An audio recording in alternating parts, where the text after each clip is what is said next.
Sayang, selamat datang di NFA Anime. Bagi kalian yang mau dengar kelanjutan chapter kemarin, ikutin terus video ini dan jangan lupa like, komen, dan juga subscribe.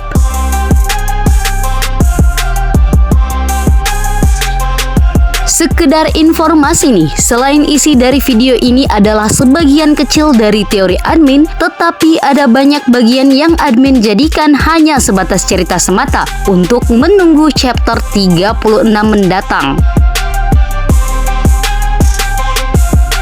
Scene kali ini memperlihatkan Boruto yang sedang berada di Konoha tepat di atas patung Hokage. Dia terlihat sedang menunggu kedatangan seseorang. Setelah sekian lama menunggu, seorang wanita dengan rambut pendek dan berwarna merah muda itu terlihat berjalan menghampirinya.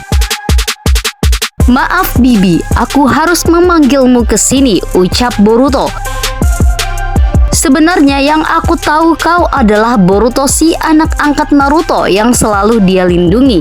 Tapi melihat respon Sarada dan Sasuke yang rela pergi meninggalkan Konoha untuk mengikuti permohonan Sarada, aku merasa sepertinya sesuatu yang besar sedang terjadi. Aku tahu kau sepertinya bukanlah orang yang menghilangkan Naruto dan Hinata. Tapi maaf, aku tidak bisa memiliki ingatan lain selain hal yang diketahui seluruh shinobi Konoha," ucap Sakura Haruno. "Aku mengerti," jawab Boruto. "Ada maksud apa kau memanggilku ke sini?" tanya Sakura. "Sebelumnya, aku ingin menceritakan apa yang terjadi dengan Paman Sasuke. Aku berharap Bibi Sakura tidak akan kaget dan bersedih hati," ucap Boruto. "Tidak masalah, katakan saja," kata Sakura.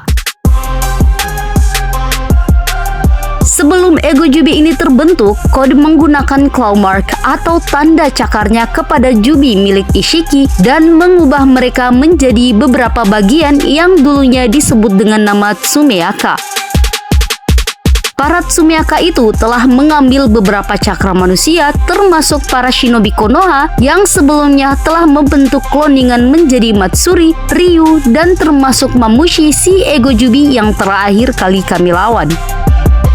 Para shinobi yang berhasil mereka gigit bisa diselamatkan dengan cara mematikan para kloningan dan mengambil buah yang muncul disebut dengan nama Togedama.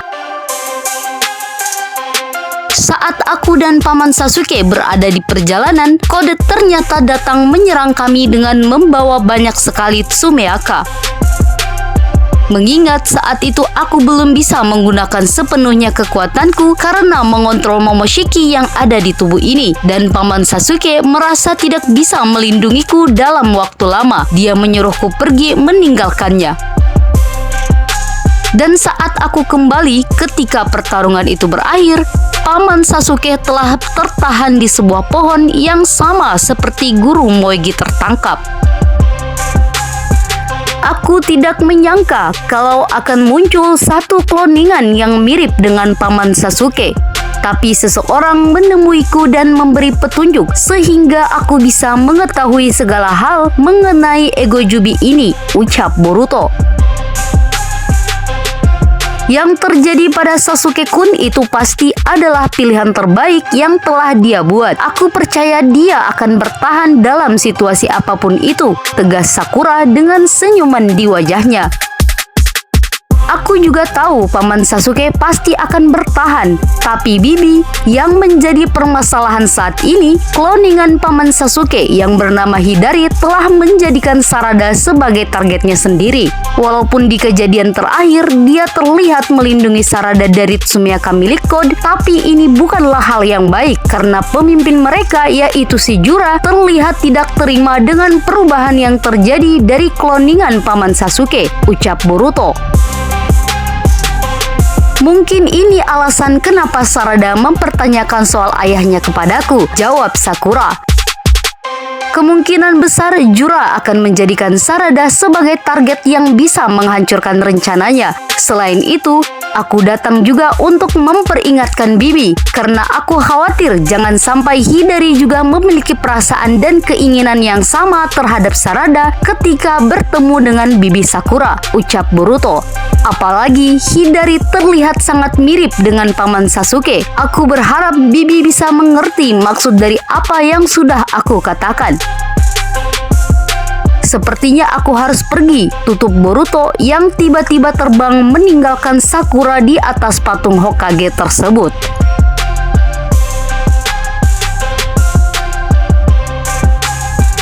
Scene berpindah ke tempat Shikamaru yang mempertanyakan Eida tentang apa yang sedang dilakukan oleh Jura dan Hidari di markas mereka. Jura tidak berada di sana, hanya Hidari, ucap Eida. Apa yang sedang dilakukan oleh Hidari? Tanya Shikamaru. Dia hanya melihat sebuah buku dengan tatapan kosongnya, jawab Eida. Buku apa itu? Tanya Shikamaru. Hanya sebuah buku bergambar kucing, tidak lebih, jawab Eida yang tiba-tiba kaget ketika memindahkan penglihatannya. Sarada. Dia, Jura, keluar dari bekas tanda cakar milik kode yang ada di belakang Sarada, teriak Eida. Situasi menjadi kacau. Shikamaru memerintahkan tim 7 dan 10 untuk segera pergi ke tempat Sarada berada. Sementara itu, di tempat Sarada, ia terlihat kaget karena Jura muncul tepat di belakangnya, sehingga Sarada dengan cepat mengambil kunai miliknya dan mencoba untuk menyerang Jura agar ia pergi menjauh. Sarada Uchiha, anak dari Sasuke Uchiha, apa kau tahu tujuanku datang ke tempat ini? Tanya Jura. Sarada hanya terdiam di posisi pertahanan dengan raut wajah tegangnya. Jangan khawatir, aku hanya datang untuk memastikan keadaanmu. Jadi, wanita dokter itu tidak berada di sini. Baiklah, kita akan bertemu lagi. Persiapkan dirimu, ucap Jura. Tak ada percakapan lain, Jura langsung terbang menuju tempat berbeda dan melewati Himawari serta tim 10 yaitu Inojin, Shikadai, dan juga Chocho. Boruto dan Kawaki tiba bersamaan di tempat Sarada dengan Boruto yang pergi mendekatinya, sedangkan Kawaki memantau seluruh tempat di sekitar rumah keluarga Uchiha tersebut.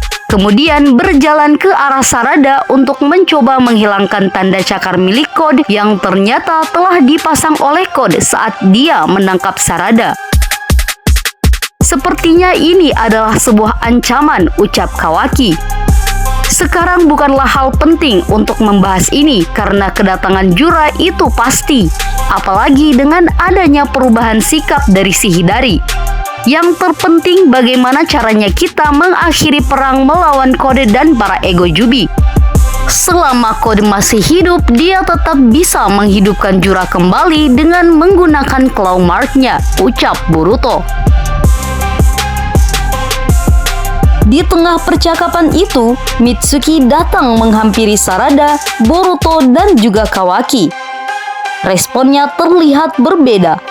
Dia tidak lagi menatap Kawaki dan Boruto, melainkan berjalan lurus ke arah Sarada. Apa yang harus kita lakukan, Boruto? Tanyanya tanpa menengok ke arah Boruto. Sarada yang melihat ekspresi Mitsuki menjadi heran dan berspekulasi kalau Mitsuki sedang memikirkan sesuatu. Sepertinya kita harus mendatangi Jura. Dia pasti tidak akan datang ke tempat ini untuk bertarung karena penghargaannya terhadap Konoha. Tapi sebelumnya kita harus menyusun rencana lebih dulu, ucap Boruto. Saat itu tim 10 dan Himawari tiba di tempat Sarada dan Boruto meminta Inojin untuk menyambungkannya dengan Shikamaru. Boruto meminta agar tim 10 dan tim 7 bersatu untuk memancing Jura keluar dan bertarung langsung. Shikamaru sempat merasa ragu, namun mengingat semua yang telah berlalu, ia memilih untuk percaya dengan apa yang telah direncanakan oleh Boruto. Ditambah lagi, Kashin Koji juga telah bergabung dengan Boruto. Hal ini memberikan peluang besar untuk kemenangan mereka. "Baiklah Boruto, bagaimana rencananya?" ucap Shikamaru. Di tengah percakapan itu, Sai mengetuk pintu Hokage dan masuk ke dalam untuk bertemu Shikamaru.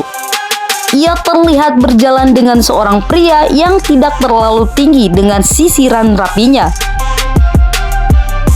"Shikamaru Nara, Hokage ke-8, kau masih saja berhubungan dengan Boruto," ucapnya, yang tidak lain adalah si Kobu, si penasihat pribadi sekaligus utusan resmi dari Daimyo.